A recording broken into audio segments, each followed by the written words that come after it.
Selamat datang di perjalanan kehidupan seorang tokoh penting dalam sejarah modern Palestina.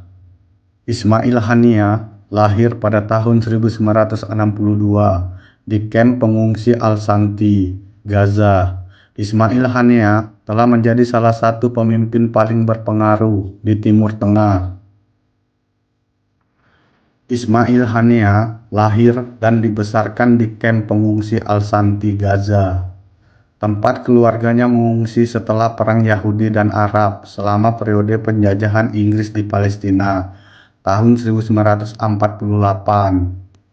Meskipun hidup dalam kondisi yang sulit, Ismail Haniyah menunjukkan ketertarikan yang kuat terhadap pendidikan. Ia menyelesaikan pendidikan dasarnya di Gaza dan melanjutkan ke Institut Al-Hajar Gaza, di mana ia mendapatkan gelar dalam bidang sastra Arab pada tahun 1987. Sejak usia muda, Ismail Haniyah telah aktif dalam kegiatan politik. Ia bergabung dengan organisasi Ikhwanul Muslimin. Nah, bagi kalian yang belum tahu apa itu Ikhwanul Muslimin, di sini saya coba jelaskan dengan singkat. Ikhwanul Muslimin didirikan di Mesir pada tahun 1928 oleh seorang ulama dan guru Islam bernama Hasan al-Banna. Ia memiliki visi tentang sistem pemerintahan Islam yang universal, yang dapat dicapai dengan mempromosikan hukum dan moral Islam, serta melibatkan masyarakat melalui penyediaan layanan sosial. Nah, itu sekedar info tentang Ikhwanul Muslimin. Sekarang kita balik ke topik awal. Selama masa studinya di universitas, Ismail Haniyah juga tertarik dalam pendirian Hamas pada tahun 1987.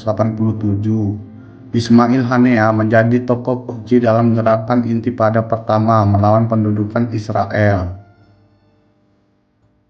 Pada tahun 1989, Ismail Haniyah ditangkap oleh otoritas Israel dan dijatuhi hukuman penjara selama 3 tahun.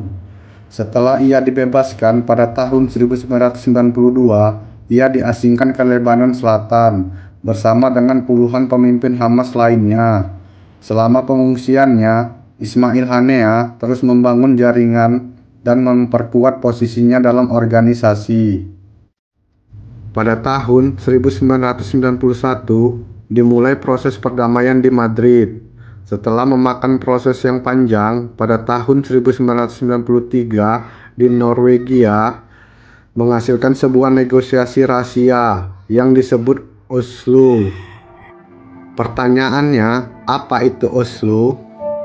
Nah, menurut sumber dari Google, kesepakatan Oslo yang isinya adalah pertama kalinya antara pihak Israel dan Palestina mengakui secara resmi satu sama lain. Sekarang kita balik ke topik awal. Ia kembali ke Gaza. Ismail Haniyah mengambil peran penting dalam kepemimpinan Hamas. Pada tahun 1997, Ismail Haniyah naik pangkat sebagai pembantu dekat dan asisten salah satu pendiri Hamas, yaitu mendiang Sheikh Ahmad Yassin. Berlanjut pada tahun 2001 ketika Intifada kedua meletus, Ismail Haniyah mengukuhkan posisinya sebagai salah satu pemimpin politik Hamas. Ia menjadi peringkat 3 setelah Sheikh Ahmad Yassin dan Abdul Aziz Al-Ratis. Ismail Haniyah dan Sheikh Ahmad Yassin lolos dari kematian pada tahun 2003 dalam upaya pembunuhan yang dilakukan Israel dalam bentuk serangan udara di sebuah blok apartemen di pusat kota Gaza. Pada tahun 2006, ia terpilih sebagai Perdana Menteri Otoritas Palestina setelah kemenangan Hamas dalam pemilihan legislatif. Namun, Mahmud Abbas, Presiden Palestina saat itu, memberhentikan Ismail Haniyah dari jabatannya pada Juni 2007, meskipun ada ketegangan politik dengan Fatah yang mengakibatkan konflik internal. Ismail Haniyeh tidak mengakui keputusan Mahmud Abbas dan terus menjalankan kewenangan Perdana Menteri di Jalur Gaza dari tahun 2006 sampai 2017. Pada 6 Mei 2017, Ismail Haniyeh terpilih sebagai Ketua Biro Politik Hamas, menggantikan Khalid Marshall. Ismail Haniyeh tetap menjadi sosok yang dihormati dan berpengaruh. Di tengah berbagai tantangan, termasuk blokade Gaza dalam konflik dengan Israel, Ismail Haniyeh terus memperjuangkan hak-hak rakyat Palestina.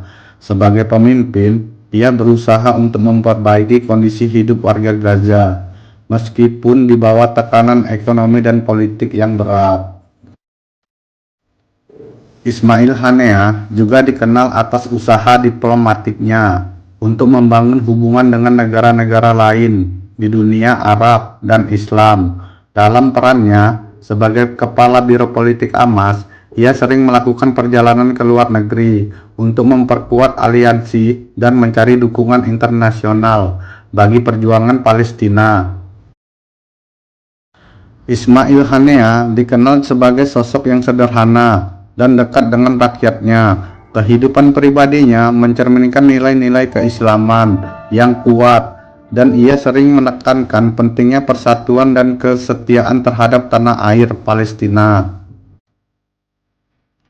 Perjalanan hidup Ismail Haniyeh adalah kisah tentang ketahanan, perjuangan, dan dedikasi untuk mencapai kemerdekaan dan keadilan bagi rakyat Palestina.